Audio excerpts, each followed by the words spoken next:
Kebakaran terjadi di sebuah minimarket di Makassar, Sulawesi Selatan, Jumat malam. Untuk memadamkan api, 13 unit armada damkar Kota Makassar dikerahkan. Alfamidi 27. Api pertama kali muncul dari lantai 2 minimarket yang merupakan ruang mes dan juga gudang.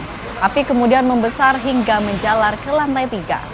Kebakaran yang terjadi di lantai 2 ini sempat membuat petugas pemadam kebakaran kesulitan untuk masuk dari lantai bawah, sehingga petugas harus naik atau memanjat dari atas menggunakan tangga.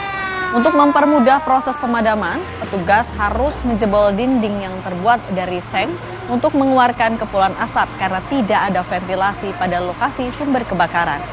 Hampir 1 jam lebih, api baru bisa dipadamkan. Tidak ada korban jiwa dalam peristiwa ini. Penyebab kebakaran masih dalam penyelidikan. Lokasi kebakarannya itu di atas lantai 2. Ya, di lantai 2. Untuk berawal dari lantai 2, yang naik ke lantai 3.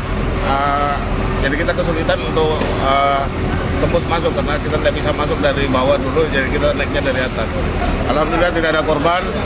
Jadi saya kira kita kesulitannya di asap, kepulan asap. Ya, jadi membutuhkan waktu untuk tembus di kepulan asap dan terlihat di lantai 2 itu ketutup semua, tidak ada ventilasi, jadi kita kesulitan di asap.